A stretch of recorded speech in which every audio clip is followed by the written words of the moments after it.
Tuhan Yesus baik, amin. Sama-sama kita muji Tuhan sebab dialah Raja, dialah Yesus. Tuhan kita yang berkuasa dan berdaulat sekarang dan sampai selama-lamanya. Amin.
Sebab Tuhan itu baik, bahwasanya untuk selama-lamanya.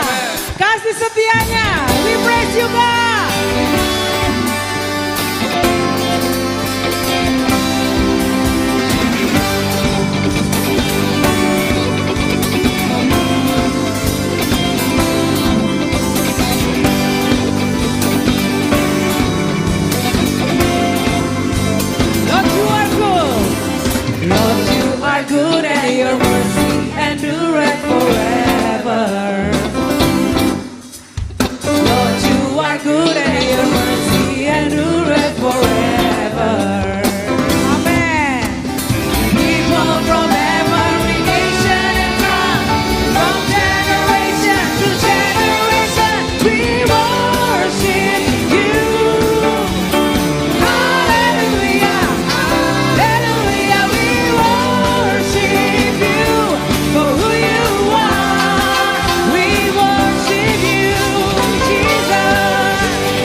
Shalom Bapak Ibu dan saudara-saudari semua warga kerajaan sorga yang dikasihi oleh Tuhan kita Yesus Kristus. Mari sebelum kita sama-sama pagi hari ini belajar dari firman Tuhan, sama-sama kita satu dalam doa. Tuhan Yesus, terima kasih buat kebaikan Tuhan, penyertaan Tuhan yang menyampaikan kami sampai pada pagi hari ini. Tuhan Yesus, kami bersyukur buat anugerah-Mu yang sempurna bagi setiap kami. Pagi hari ini Bapa, kami mau sama-sama belajar kebenaran firman Tuhan, kebenaran yang memerdekakan, kebenaran yang menghidupkan kami. Biarlah kebenaran-Mu Tuhan Yesus berbicara bagi setiap kami pada pagi hari ini. Terpujilah nama-Mu Tuhan, haleluya, amin. Pagi hari ini di minggu ketiga di bulan Juli 2025, di tanggal 20 Juli ini, tema yang kita akan pelajari sama-sama adalah Living in the Light of Holiness, hidup di dalam terang kekudusan.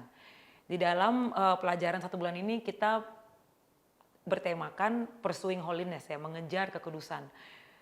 Buat saya secara pribadi, kata kekudusan adalah kata yang berbobot yang sangat berarti, itu yang sangat dibilang berat, tapi memang itu yang menjadi bagian kita untuk kita sama-sama bertanggungjawabkan di hadapan Tuhan, Bapak Ibu ya. Jadi mari pagi hari ini sama-sama kita mau melembutkan hati kita mau punya hati yang sama-sama mau belajar daripada firman Tuhan. Untuk kita lebih lagi bisa hidup sesuai dengan kebenaran dan kekudusan. Mari sama-sama kita buka di ayat firman Tuhan pada pagi hari ini. Di Efesus 5 ayat 8, sama-sama kita baca, 1, 2, 3. Memang dahulu kamu adalah kegelapan, tetapi sekarang kamu adalah terang di dalam Tuhan. Sebab itu hiduplah sebagai anak-anak terang. Firman Tuhan ini berbicara tentang proses, berbicara tentang keadaan yang before dan after gitu. Keadaan yang dulu kita hidup dalam kegelapan, hidup dalam keputusan-keputusan yang tidak benar, yang tidak berkenan di hadapan Tuhan. Tapi saat kita memberi diri untuk kita hidup sebagai anak-anak kerajaan sorga, sebagai warga kerajaan, sebagai anak Tuhan, kita memberi diri, amin kan Bapak Ibu. Kita mau taat sama firman Tuhan, kita mau terus dibentuk oleh firman Tuhan. Oleh karena itu di firman Tuhan ini berkata tetapi sekarang. Jadi kita mau lihat di siapa kita sekarang, karena kita adalah terang di dalam Tuhan. Jadi bukan kita mengejar untuk menjadi terang, enggak. Kita sendiri adalah terang, kita sudah mempunyai identitas itu saat kita menjadi anak-anak Tuhan. Sebab itu diingatkan kembali, hiduplah sebagai anak-anak terang. Hiduplah sebagai identitas kita, hiduplah sebagai siapa kita di dalam Tuhan. Mengapa kita harus hidup dalam terang kekudusan? Secara khusus kan kita berbicara tentang kekudusan Bapak Ibu. Nanti di slide-slide berikutnya akan kita sama-sama ingat kembali apa arti kata kudus itu, apa arti kata kenapa kekudusan itu menjadi sesuatu yang sangat matter gitu, sesuatu yang sangat bermakna, sesuatu yang penting untuk kita sadari bersama-sama, untuk kita benar-benar kita ingatkan pada diri kita sendiri, kekudusan Tuhan itu yang harus kita kejar setiap saat. Mengapa kita harus hidup dalam terang? Yang pertama, kita menghadapi masa yang sukar dan gelap. Sosial media, semua berita yang sekarang sedang beredar di mana-mana, bahkan keadaan sekitar kita mungkin sudah banyak digambarkan melalui firman Tuhan yang di sini Bapak Ibu, di 2 Timotius 3 ayat 1 sampai yang kelima. Ini bagian firman Tuhan ini pernah kita pelajari juga di beberapa waktu kemarin Bapak Ibu ya. Firman Tuhan ini berkata, saya akan bacakan yang pertama, ketahuilah bahwa pada hari-hari terakhir akan datang masa yang sukar. Ayat yang kedua, manusia akan mencintai dirinya sendiri dan menjadi hamba uang. Mereka akan membual dan menyombongkan diri. Mereka akan menjadi pemfitnah. Mereka akan berontak terhadap orang tua dan tidak tahu berterima kasih, tidak memperdulikan agama, tidak tahu mengasihi, tidak mau berdamai, suka menjelekkan orang, tidak dapat mengekang diri, garang, tidak suka yang baik. Ayat yang keempat berkata, suka mengkhianat, tidak berpikir panjang, berlagak tahu, lebih menuruti hawa nafsu daripada menuruti Allah. Ayat yang kelima, secara lahiriah mereka menjalankan ibadah mereka itu, tetapi pada hakikatnya mereka memungkiri kekuatannya. Jauhilah mereka itu. Dari ayat 1 sampai 4, kalau saya boleh merangkum dalam satu kata, ini kehidupan yang egois kan Bapak Ibu hari-hari ini. Pelajaran kita di bulan-bulan kemarin tentang living selflessly, memikirkan orang lain, tidak memikirkan diri sendiri. Di suara gembala senior kita Pak Pendeta Timotius Arifin juga selalu mengingatkan, manusia punya kecenderungan untuk saya dulu, saya dulu, saya dulu. Me first gitu kan. Tapi ini sudah digambarkan gitu. Di 2 Timotius 3, Rasul Paulus sudah bilang, hari-hari terakhir akan datang masa yang sukar. Masa yang sukar yang melingkupi semua karakteristik manusia yang digambarkan di ayat yang kedua sampai ayat yang keempat. Ini yang real kita sedang hadapi hari-hari ini Bapak Ibu. Yang nyata kita sedang hadapi hari-hari ini. Jadi semakin krusial kan Bapak Ibu. Semakin penting kenapa kita harus memilih hidup sebagai terang. Hidup menjadi anak-anak terang. Hidup dalam terang kekudusan, terang kebenaran, terang firman Tuhan. Supaya yang sukar dan gelap ini bisa terus terjalani, bisa terus dihadapi dengan cara yang benar. Dengan cara apa yang berkenan di hadapan Tuhan. Nah ini kalau saya boleh merangkum dalam 3 poin ini, ayat yang tadi kita sudah sama-sama baca di 2 Timotius 3 ayat 1-5, value dunia semakin bertentangan dengan value kerajaan sorga Bapak Ibu. Sudah semakin nyata kita baca di berbagai macam media massa ya, di sosial media atau mungkin yang kita dengar orang lain dari mungkin info-info yang di forward di WhatsApp Bapak Ibu, mungkin di grup-grup. Semakin banyak value dunia yang menuju pada poin kedua, perilaku-perilaku yang bertentangan dengan kerajaan sorga justru semakin terlihat normal. Walaupun tetap itu tidak benar, tapi normal karena semakin banyak orang yang melakukan. Cenderung akan dinormalisasikan perilaku-perilaku yang justru bertentangan. Jadi akan semakin menjadi tantangan buat kita semua untuk kita membedakan Bapak Ibu. Apakah ini value yang normal karena benar atau normal karena ini banyak orang yang melakukan gitu. Poin yang ketiga, menjadi semakin besar tantangan kita untuk kita menjadi perwakilan kerajaan sorga dengan keadaan dunia yang semakin macam-macam gitu Bapak Ibu. Orang mungkin tidak seperti terlihat di film-film, orang akan terlihat baik atau buruknya itu akan terlihat jelas. Tapi untuk sekarang orang banyak bermain di area yang abu-abu Bapak Ibu. Benar nggak Bapak Ibu? Mungkin Bapak Ibu dan teman-teman yang terlibat di dunia kerja mungkin atau yang punya usaha atau yang banyak bersinggungan dengan birokrasi mungkin pemerintah atau apapun juga, kita akan banyak menemui semakin macam-macam karakteristik orang, semakin macam-macam cara orang untuk mendapatkan sesuatu yang sesuai dengan kepentingan mereka. Maka itu kita harus semakin hidup dalam terang. Semakin gelap dunia ini, semakin kita harus hidup dalam terang kekudusan. Yang kedua, yang sempat ada di Efesus 5 ayat 8 tadi ya. Terang adalah identitas warga kerajaan Allah. Waktu kita tahu kita adalah warga kerajaan Allah, terang itu adalah kita. Identitas yang nggak bisa dipisahkan seharusnya.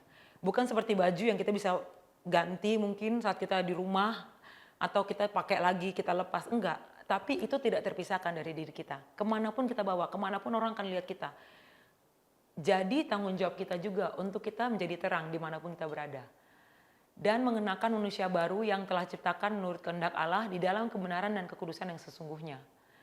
Nah, sebagai warga kerajaan Allah, kita harus menghidupi. Tidak ada tawar-menawar di sini Bapak Ibu, tidak bisa ditawar. Identitas kita ini sebagai sesuatu yang kita pertanggungjawabkan sebagai warga kerajaan sorga. Yang kedua, kita menghidupi kebenaran itu. Saat kita semakin hidupi, akan semakin keluar dari diri kita. Apa yang kita hasilkan dari diri kita itu adalah kebenaran Kristus, karena kita hidup dalam kebenaran itu sendiri. Yang ketiga, identitas kita akan melekat dan akan membawa kita semakin serupa dengan Kristus. Amin ya Bapak Ibu. Semakin kita dekat dengan kebenaran, semakin kita menjadi dan menghidupi value-value yang benar gitu Bapak Ibu. Dan sebagai warga kerajaan surga, semua kita ingin menjadi semakin serupa Kristus. Walaupun dengan tantangan dan prosesnya masing-masing. Dan yang terakhir, karena identitas kita sebagai warga kerajaan Allah adalah terang, kita menjadi saksi Kristus dimanapun kita berada Bapak Ibu. Benar ya Bapak Ibu ya, orang akan melihat kita. Orang akan melihat siapa kita dari apa yang kita perbuat, value apa yang kita katakan. Keputusan-keputusan yang kita buat, respon-respon kita dimanapun kita berada. Di sosial media, di lingkungan rumah mungkin bertetangga, di kantor, di usaha, di gereja, di pelayanan. Kita pun saling menjadi saksi Kristus dimanapun kita berada. Satu kejadian yang akhir-akhir ini ramai kan Bapak Ibu ya, di Sukabumi. Bapak Ibu mungkin sudah tahu semua atau masih ingat kejadian yang kemarin-kemarin ramai di Sukabumi. Tapi di situ kita melihat bagaimana saksi Kristus sebagai pemilik villa malah merespon balik dengan kasih, merespon balik dengan bantuan yang diberikan malah dikembalikan dan disalurkan kepada tempat yang lain gitu Bapak Ibu. Menurut saya itu satu teladan yang baik, satu contoh yang sangat nyata terjadi baru-baru ini dan terjadi sekarang bahwa kita menjadi saksi Kristus. Ibu tersebut sebagai pemilik villa menjadi saksi Kristus. Terlepas dari apa yang terjadi Bapak Ibu. Nah, kalau kita di minggu pertama kita sudah berbicara tentang pursuing holiness, mengejar kekudusan. Saya mau sedikit ingatkan kembali, kata kudus berasal dari bahasa Ibrani, yaitu kados. Kados sering diartikan atau bisa kita artikan sama-sama sebagai sesuatu yang dikhususkan Bapak Ibu, dipisahkan untuk tujuan khusus. Dan saat kita dipisahkan untuk tujuan khusus, kita terkonsentrasi untuk memenuhi tujuan tersebut. Tujuan ini merujuk pada tujuan yang dari Tuhan. Jadi kita tidak menggunakan kata kudus untuk memisahkan satu dan yang lain, tapi ini untuk hal yang general, enggak. Ini spesifik berbicara tentang apa yang Tuhan mau. Apa yang menjadi kerinduan hati Tuhan, apa yang menjadi misi kita, panggilan kita, dan kita harus menjalankannya karena kita sudah dipisahkan dari dunia ini. Kita sudah dipisahkan, dikhususkan untuk tujuan yang Tuhan taruh dalam kehidupan kita masing-masing, dimanapun kita berada. Jadi, kata kudus ini seharusnya juga kita serap baik-baik Bapak Ibu ya. Kalau kita tahu kita sudah dikhususkan, kita sudah dipisahkan untuk tujuan yang khusus, ini seharusnya membawa perbedaan di cara kita hidup Bapak Ibu. Cara kita memutuskan apa yang akan kita lakukan terhadap hidup kita. Karena ada konsekuensi, ada akibat dari perbuatan kita yang kita tahu apakah ini akan membawa kita semakin mendekati apa yang tujuan yang Tuhan taruh atau tidak. Dan semua pilihan, semua tanggung jawab ada di Bapak Ibu dan saya sebagai warga kerajaan sorga. Hidup yang di dalam terang kekudusan berarti hidup yang terpisahkan dari value dunia. Kalau dunia bilang tidak bisa mengekang diri, kita harus bisa mengekang diri. Karena buah roh berkata ada pengendalian diri. Contohnya, salah satu contohnya seperti itu Bapak Ibu. Yang kedua, terpisahkan dari perilaku dosa. Kita percaya kita sudah dibenarkan, kita percaya kita sudah hidup dalam kekudusan, kita sudah hidup di dalam kasih karunia Tuhan. Ya dan amin. Tapi apakah kita mau memiliki keputusan yang continuous, keputusan yang berkesinambungan tiap hari, terus menerus mengambil keputusan untuk memisahkan diri dari perilaku dosa. Yang ketiga, hidup dalam terang kekudusan berarti kita inline. Ada alignment yang kita sengaja lakukan, yang kita disiplinkan diri kita untuk kita punya kehidupan yang selaras dengan firman Tuhan. Firman Tuhan ini mengajar, firman Tuhan juga membentuk, firman Tuhan mengoreksi, firman Tuhan mendidik, firman Tuhan menuntun, bahkan memberi penghiburan, memberi pengharapan, amin. Saat kita bertemu dengan firman Tuhan, kita bertemu dengan kebenaran, bahkan kita bertemu dengan pribadi Tuhan Yesus itu sendiri Bapak Ibu. Jadi mari waktu kita mau untuk hidup dalam terang kekudusan, kita hidup selaras dengan firman Tuhan. Kita hidup selaras dengan apa yang Tuhan mau, apa yang Tuhan tuntun untuk hidup kita berjalan dalam keseharian kita. Yang keempat, hidup dalam terang kekudusan berarti hidup yang terus bersekutu dengan Kristus. Nggak putus-putus Bapak Ibu, bukan cuma di gereja aja, bukan cuma waktu komsel aja, ibadah komsel, mungkin ibadah kakak, bukan cuma waktu saat teduh aja Bapak Ibu. Satu hal yang saya sedang bangun juga hari-hari ini, dan semakin saya sadari bahwa Tuhan itu terlalu nyata, terlalu baik, terlalu mulia Tuhan itu dalam kehidupan kita adalah waktu kita memutuskan untuk kita terus bersekutu dengan Kristus gitu. Day by day, by minutes, menit demi menit, detik demi detik gitu kan Bapak Ibu. Oh Tuhan ini bagaimana? Ini bagaimana Tuhan? Terima kasih Tuhan.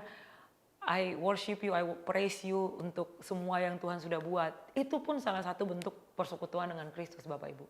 Jadi itu menjadi suatu poin yang harus kita bangun bersama-sama dalam perjalanan pribadi kita, dalam iman kita, untuk kita hidup di dalam terang kekudusan. 1 Yohanes 1 ayat 5-7 berkata, dan inilah berita yang telah kami dengar dari Dia dan yang kami sampaikan kepada kamu. Allah adalah terang dan di dalam Dia sama sekali tidak ada kegelapan. Jika kita katakan bahwa kita beroleh persekutuan dengan Dia, namun kita hidup di dalam kegelapan atau dosa, kita berdusta dan kita tidak melakukan kebenaran. Amin ya Bapak Ibu. Tetapi jika kita hidup dalam terang, seperti Dia ada dalam terang, maka kita beroleh persekutuan seorang yang dengan yang lain, dan darah Yesus menyucikan kita daripada segala dosa. Jadi semua firman Tuhan ini hidup dan saling mengkonfirmasi sesama lain Bapak Ibu. Ini sangat self-explanatory ya, menjelaskan sendiri bahwa Allah adalah terang dan di dalam Dia sama sekali tidak ada kegelapan. Jadi once kita tahu bahwa kita adalah milik kepunyaan Allah sendiri, kita ada dalam terang. Karena ayat 6 bilang kita beroleh persekutuan Dia namun kita hidup dalam kegelapan. Jadi ini dua hal yang bertolak belakang Bapak Ibu. Waktu kita tetap hidup dalam dosa, tapi kita bilang kita adalah milik kepunyaan Allah, kita nggak melakukan kebenaran Bapak Ibu. Jadi 1 Yohanes 1 ini menjadi peneguhan buat kita semua bahwa kita punya dasar yang teguh bahwa untuk kita melakukan kebenaran itu, untuk kita terus hidup dalam terang, terus hidup dalam kekudusan Bapak Ibu. Bagaimana caranya untuk kita terus bisa hidup dalam terang kekudusan? Yesaya 60 ayat 1 dan 2 berkata, "Bangkitlah menjadi teranglah. Sebab terangmu datang dan kemuliaan Tuhan terbit atasmu. Sebab sesungguhnya kegelapan menutupi bumi dan kekelaman menutupi bangsa-bangsa. Tetapi terang Tuhan terbit atasmu dan kemuliaannya bergerak nyata atasmu." Yang pertama kita bangkit dan menjadi terang. Ada keputusan yang datang dari kita. Kita bergerak meninggalkan kegagalan. Kita bergerak mengejarkan panggilan Tuhan bagi kita. Kita duduk di kaki Tuhan, kita mau menyelesaikan apa yang menjadi tanggung jawab kita untuk kita mengerjakan kebenaran dalam kehidupan kita. Dan yang ketiga, kita bergerak melakukan tanggung jawab bagi Tuhan. Tidak ada orang lain yang bisa menggantikan tanggung jawab itu bagi kita. Kita sendiri yang mempunyai komitmen secara pribadi bagi Tuhan. Di hadapan Tuhan Bapak Ibu, amin ya. Dan Tuhan yang mampukan itu Bapak Ibu. Waktu kita mau bangkit, kita mau menjadi terang, terangmu datang dan kemuliaan Tuhan terbit atasmu. Kita mau bangkit dulu.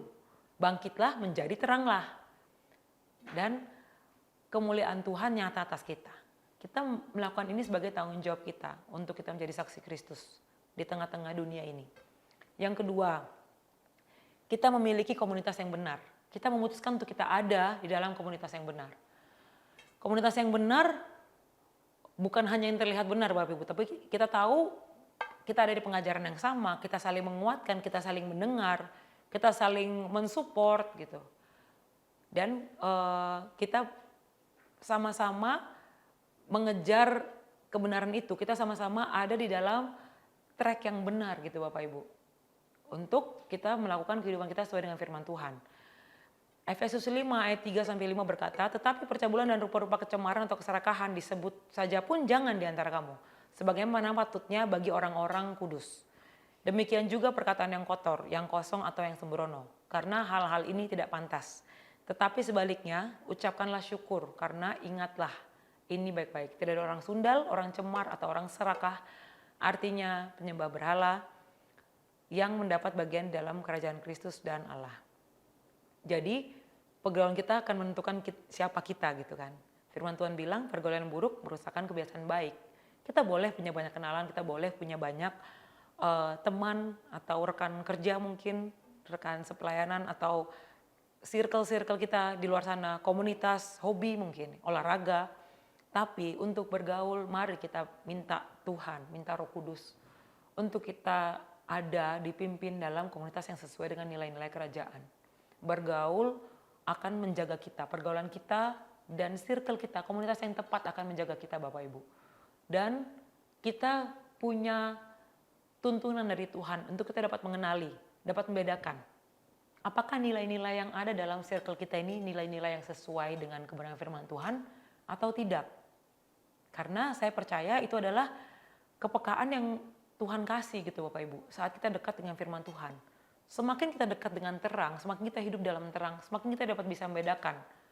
Even bahkan ada perbedaan sekecil apapun kita akan bisa mengenali gitu. Oh, sepertinya ini ada yang berbeda nih, yang harus saya lihat lebih jauh untuk saya tahu apakah saya bisa bergaul lebih jauh, lebih dekat lebih jauh dengan orang tersebut atau tidak, atau cukup dengan ranah tertentu aja gitu. Yang ketiga, mempersembahkan tubuh kita sebagai persembahan yang kudus. Di 1 Korintus 3 ayat 16 dan 17 dan juga di Roma 12 ayat 1, Bapak Ibu bisa buka nanti. Tapi di 1 Korintus 3 ayat 16 berkata, "Tidak tahukah kamu bahwa kamu adalah bait Allah dan roh Allah diam di dalam kamu?